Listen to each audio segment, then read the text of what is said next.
रैन गवाई सोए के दिवस गवाया खाए, हीरे जैसा जन्म है कोड़ी बदले जाए, जो बोले सो निहाल, सत श्री अकाल। आप सभी को गुरु नानक जयंती की बहुत बहुत शुभकामनाएं। मैं विष्णु उंथला, आपका growth Sarathi, motivation speaker and trainer. आज बात करेंगे हिंदू परिवार में जन्मे सिख धर्म के संस्थापक और उनके पहले गुरु गुरु नानक देव साहब के बारे में। गुरु नानक जी का जन्म 1469 ईस्वी में हुआ।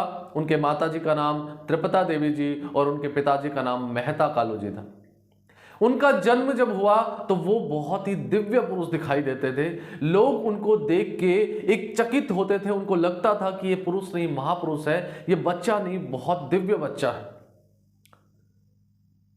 जब गुरु नानक साहब के बहुत सी घटनाएं हैं जिनसे पता चलता है कि वो एक महापुरुष थे, क्योंकि वो समाज सुधारक, वो राष्ट्र सुधारक, वो इस देश में राष्ट्र में कुछ नया बदलाव और लोगों की अच्छी विचारधारा करने के लिए पैदा हुए थे, जिन्होंने अवतार लिया, जिनका जन्म स्थान ननकाना साहब, गुरुद्वारा ननकाना साहब जो पाकिस्तान में है, और उनका समाधि स्थल करतारपुरा पाकिस्तान में है।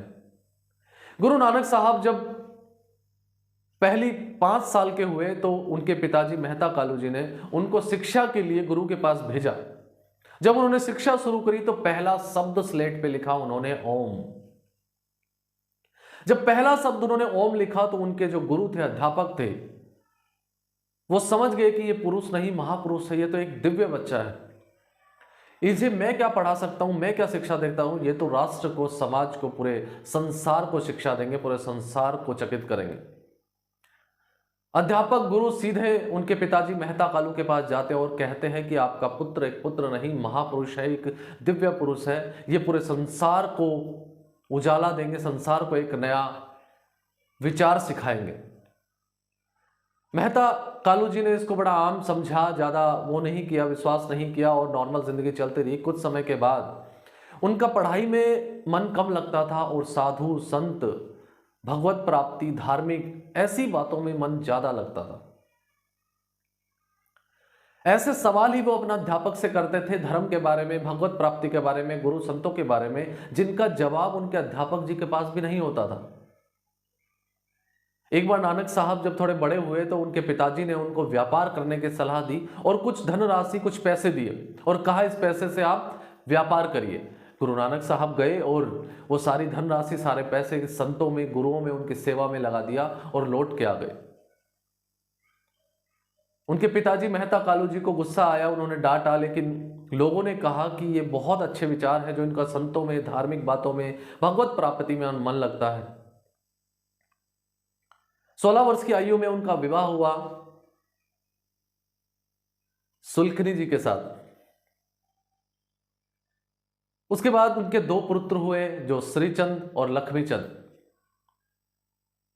जब मेहता कालू जी ने उनके बारे में अलग अलग घटनाएं सुनी अपने पुत्र के बारे में, तो पुत्र के काफी सखा थे, 3-4 सखाओं के साथ वो बाहर भ्रमण के लिए निकल गए, भगवान की प्राप्ति के लिए निकल गए, भगवान को खोजने के निकल गए, लोगों को एक अच्छे विचार देने के लिए निकल गए, समाज सुधारक। और एक वो कवि भी थे, उनकी कविताएं भी बहुत हैं। गुरु नानक साहब अपने सखा भाई बाला और भाई मर्दाना के साथ निकले। भाई बाला हिंदू समाज से थे और भाई मर्दाना मुस्लिम समाज से थे। एक बार जब किसी गांव में गुरु नानक साहब जा रहे थे तो बहुत गर्मी का मौसम था, थके थे, तो उनको लगा कुछ आराम कर ले, तो वो अकेले ही कहीं पे आराम करने लगे और उनको पता नहीं चला कब उनको नींद आ गई।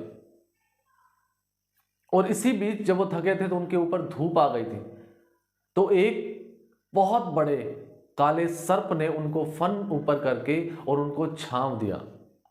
ये दृश्य देख के गांव वालों ने और गांव के मुखिया ने उनको देव स्वरूप माना और तभी से उनके नाम के आगे देव लगना शुरू हुआ, गुरु नानक देव साहब।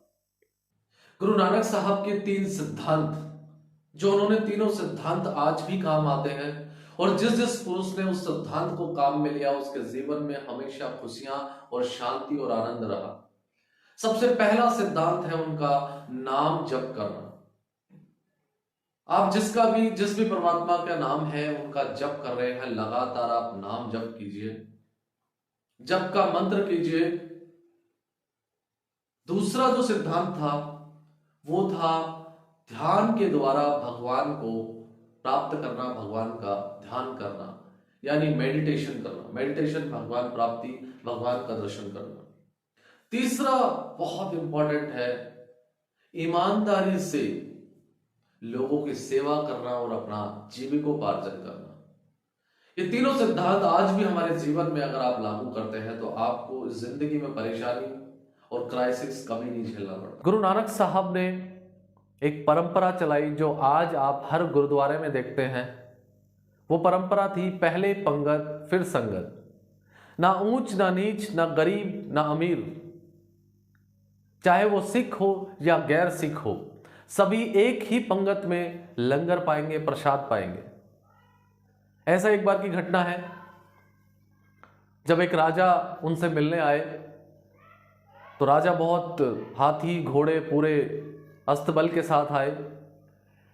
तो जैसे ही राजा गुरुदेव को प्रणाम करते हैं तो गुरु नानक साहब कहते हैं कि पहले आप पंगत पाइए, प्रसाद पाइए, उसके बाद हम अगली चर्चा करेंगे। तो वही पंगत जिसमें गरीब अमीर, कोई ऊंच नहीं, कोई जाति धर्म नहीं, उसी में राजा ने भी उसी में पंगत में प्रसाद लिया, लंगर पाया। तो ये परंपरा तब से चली आ रही है और आज भी इसको निभाया जा रहा है, जो बहुत बड़ी अच्छी परंपरा है।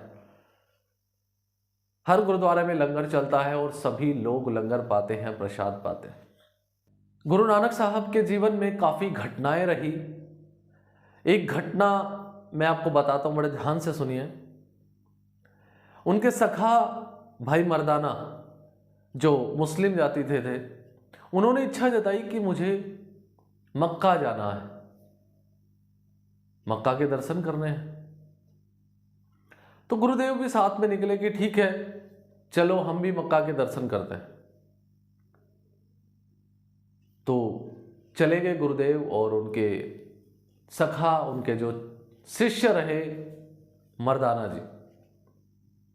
वो मक्का पहुंचते हैं, दर्शन करते हैं, काबा के दर्शन करते हैं और उसके बाद वहाँ पे एक आराम गाह बना हुआ है। तो वहाँ गुरुजी आराम करते हैं, थक जाते हैं तो आराम कर रहे होते हैं और उन्होंने अपने पैर जो काबा की तरफ, मक्का की तरफ करके लेट जाते हैं। वहाँ के कुछ मुसलमानों ने देख के उनको बड़ा अजीब लगा, उनको गुस्सा आया और उन्होंने गुरुदेव को बोला कि आप अल्लाह के घर की तरफ पैर करके सो रहे हैं। तो नानक साहब कहते हैं कि मैं बहुत थका हुआ हूँ, मेरे पैरों में दर्द है, तो आप मेरे पैरों को उस तरफ कर दीजिए जिस तरफ अल्लाह का घर ना हो। जैसे ही कुछ मुसलमान गुरु नानक साहब के पैर दूसरी तरफ करते हैं तो उनको काबा, मक्का उधर दिखाई देता है। फिर वो दूसरी तरफ उनका पैर करते हैं तो उनको फिर काबा उधर ही दिखाई देता है, वो मक्का उधर ही दिखाई देता है। ये सब देखने के बाद वो उनको प्रणाम करते हैं, उनके साथ अच्छा व्यवहार करते हैं। तो गुरु नानक साहब की बहुत सी घटनाएं हैं जो उनको दिव्य पुरुष, उनके प्रचार जो है, उनके प्रवचन, उनके जो उपदेश हैं, वो लोगों के जीवन में बहुत बदलाव किए, समाज में बहुत बदलाव किए। आज गुरु नानक साहब की जयंती हर्षोल्लास से हर गुरुद्वारे में मनाई जाती है। आज पूरे हिंदुस्तान में नहीं, विदेशों में, जहां सिख समुदाय के लोग, कम्युनिटी के लोग रहते हैं, हर जगह गुरु नानक जयंती मनाई जाती है। आपको गुरु नानक जयंती की अगेन बहुत बहुत बधाई। वाहे गुरु दा खालसा, वाहे गुरु जी फतेह।